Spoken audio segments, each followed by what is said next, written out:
Hello! Today I'm going to do something a little different. I've gotten a lot of questions and feedback and views of the video I did with the flowers. And I built the flowers and I put them in a vase.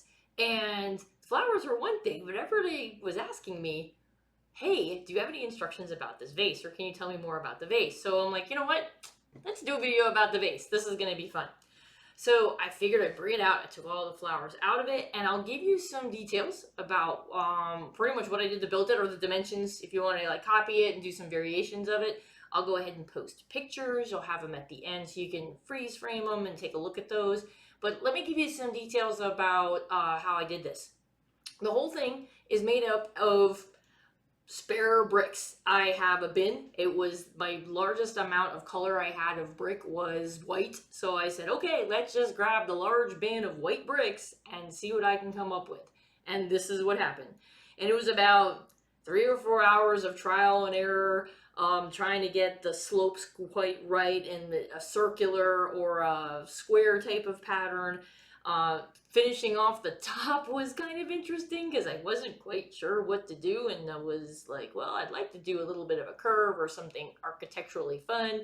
So I found fenders from cars and pieces from space sets that take up the top, and that's sort of what I did. And I couldn't find all of the same ones, so it's sort of asymmetrical in the fact that it's got one set on one side and one set on this side, but it came out pretty cool.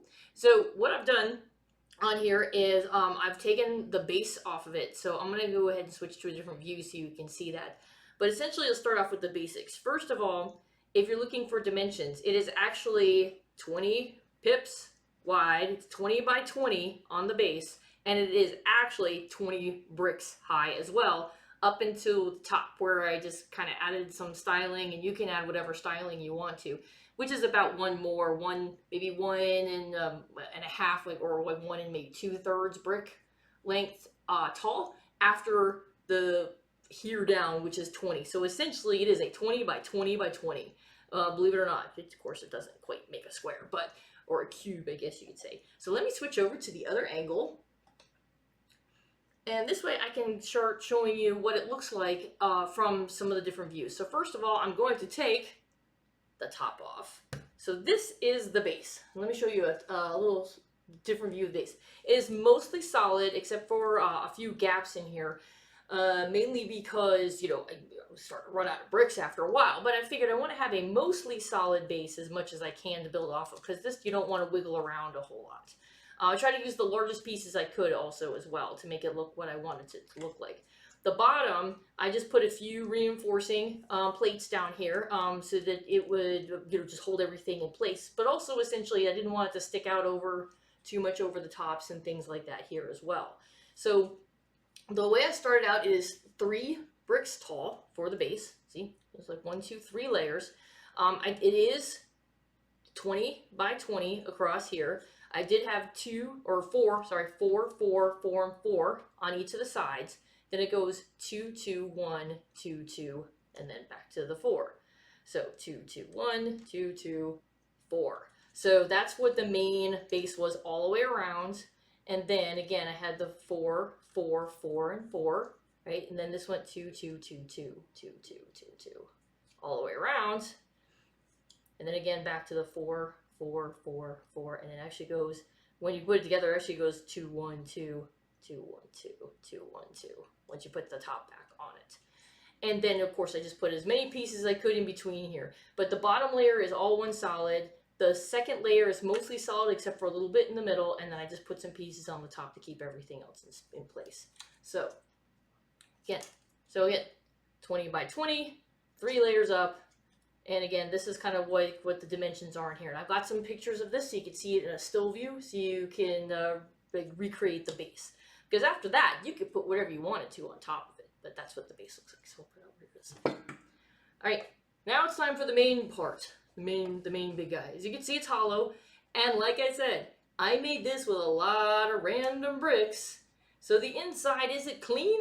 No. But this is actually kind of not a bad thing, because then when you want to put in the different flowers, you can definitely have them resting on the different layers in here. give it a little bit of dimension. So if you want to do them across and stuff like that, they actually have little pedestals or some ledges to sit upon. And I don't have a layer by layer by layer guide of every, the remaining 17 layers in here. But as you can see, it doesn't have to be smooth on the inside. There were some I just didn't have any pieces left, so I just put whatever I could in here, but it actually ended up being sort of a happy accident because then I ended up with all of this texture inside to be able to put the flowers on there. So let me show you here from a top view here on here. I'm going to try to do this without any glare here. And again, I got photos of this, so I'll go ahead and post a photo on here. So from here up to the last layer before here, now after we had the 3, is 17 more layers.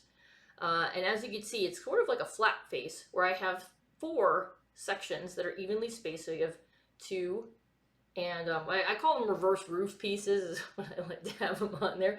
We have 2, reverse roof, 3, reverse roof, 3, reverse roof.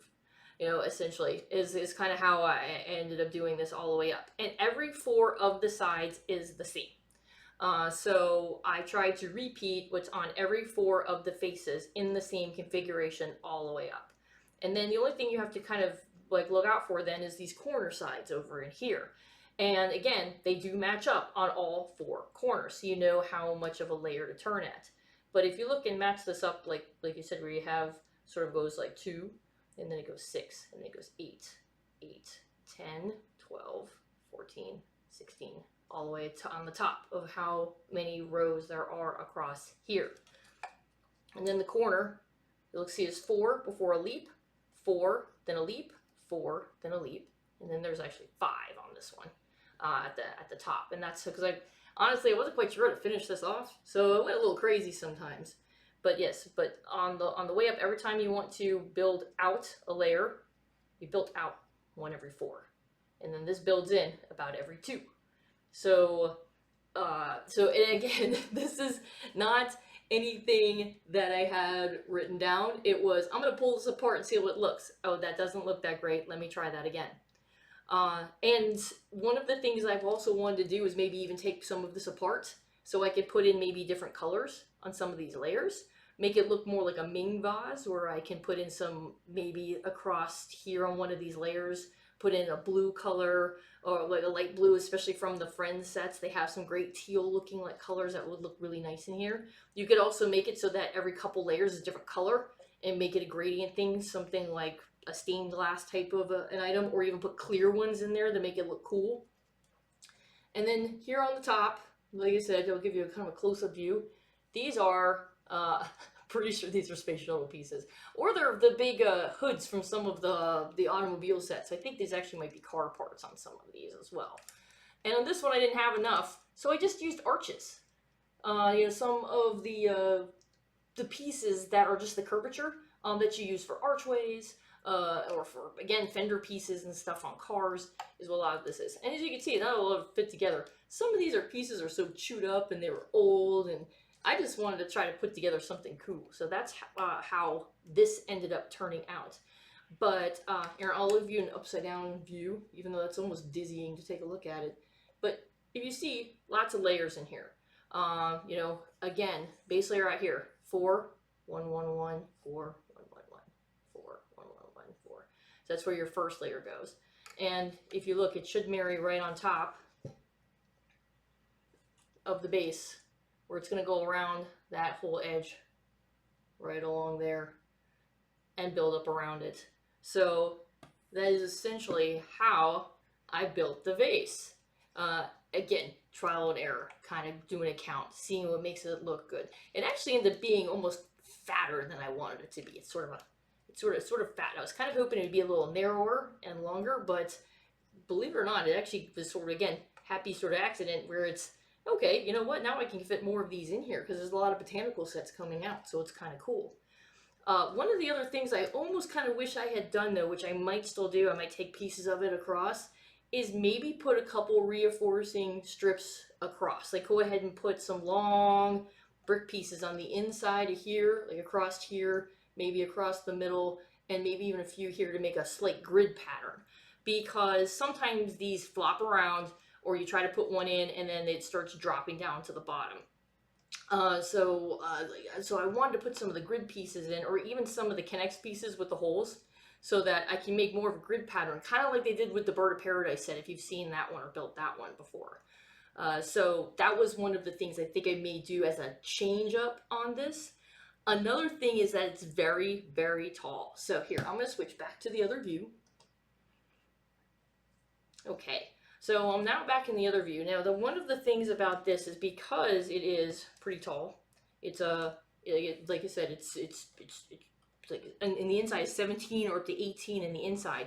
Even some of the biggest flowers, when you put them in, go down pretty far, right? And they're only sticking up about yay big, which is about, from here it's about 4 to 5 inches. But you're not seeing the big stalks like I kind of wanted to get like with something like this. So one of the other items I might do in here as well, because number one, what I did is actually shove paper towels in the inside in order to give a little stability, and then I had something to poke some of the pieces in to keep them from flopping around. I'm probably going to fill in more of the gap in the first probably 3 layers. So I could bring it up so that instead of the flowers going all the way down to this layer, they go down to about this layer here. So that's what I was kind of hoping, is I'm going to maybe raise up the inside of this and sort of fill in some of the holes about 4 layers up.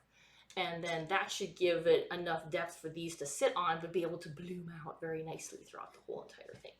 So that is the vase. Yay! Now you have some specifics on here. So I hope that helps. I don't have specific instructions. If I ever end up taking it apart though, to change the colors or do things, I'll make a video and I'll take a lot of pictures along the way so you'll have directions. So I promise to do that if I ever do take it apart. I might end up just leaving this and building another one too. If I do that, I will definitely videotape that whole entire thing and the trials and tribulations of trying to build something from scratch. So I don't mind doing that at all. But I hope this helps. If you have any suggestions on how to change up the videos or any of the cameras or the lighting or anything, I would love to hear them. So feel free to post to my channel and subscribe to my channel in order to see whenever I have any new items posted. But thanks for listening. I hope this helps and keep building the dream. Talk to you later.